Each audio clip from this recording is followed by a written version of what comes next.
과외를 받아야 되는지 아니면 학원을 가야 되는지 다른 친구들이 공부하고 있는 건 어떤지 이런 것들을 고민하게 되다 보니까 학습 계획 자체가 여러 가지 불안정 혹은 이제 불확실성에 휩싸이게 되면 공부 자체에 집중을 못하게 만드는 그런 감정들이 생기는 것 같아서 그런 부분 없애주면 좋지 않을까.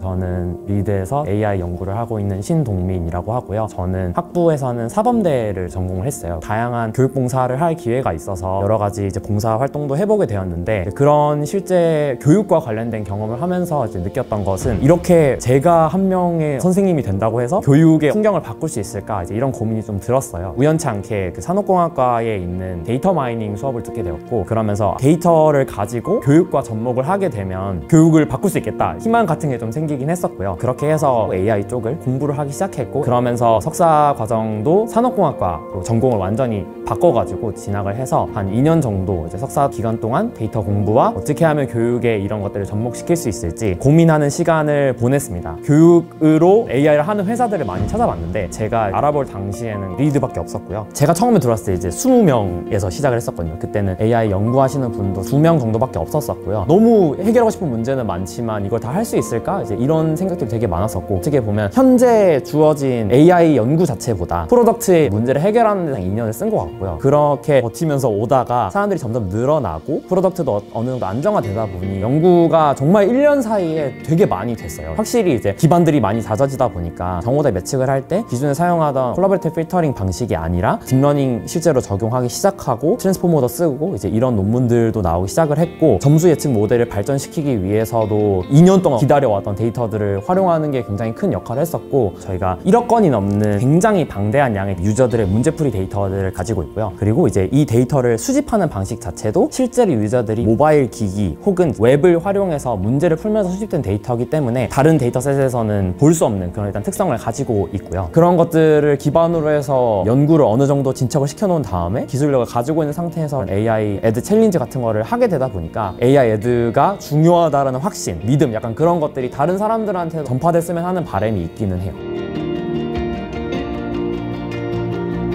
저희가 가지고 있는 가장 큰 목표는 기존의 교육 시스템에서 좀 벗어나서 새로운 어떤 교육 방식을 제시하는 거긴 하고요. 이 유저의 상태를 분석하는 게 먼저고 그 분석한 상태를 기반으로 해서 이 사람이 가지고 있는 목표가 어떤 시험에 합격하는 거다 혹은 어디에 면접에서 잘 보는 거다 이제 그런 것들이라고 생각을 했을 때 그런 방향으로 될 수 있도록 저희가 또 어떤 컨텐츠 잘 추천하는 거겠죠. 사실 유저가 학습이나 교육이라는 것에 대해서 받아들이는 어떤 일단 감정이 어떻게 보면 부정적일 수 있잖아요. 공부를 계속 해야 되고 하기 싫은 걸 해야 되고 그럼에도 불구하고 교육을 통해서 이루고 싶은 목표가 있고 그런 것들을 잘 이루어주게 하기 위해서는 그런 하기 싫어하는 것들을 어떻게든 하게 해주는 그런 힘을 만들어야 되는데 일반적으로 쇼핑 혹은 이제 컨텐츠 같은 것들을 추천할 때는 유저들이 가지고 있는 어떤 선호만을 저희가 보고 추천이 되는 경우가 되게 많아요. 근데 교육에서는 이 유저가 좋아하고 말고의 문제를 추천을 하는 게 아니라 어떤 컨텐츠를 줬을 때 이 사람의 점수가 오른다든지 교육을 받았을 때 효과가 있는 것들을 추천해 이제 연구들을 하고 있기 때문에 어떻게 보면 넷플릭스나 아마존에서 할 수 없는 문제를 풀어야 되기 때문에 또 매력적인 게 아닌가라는 생각을 좀 하고 있습니다.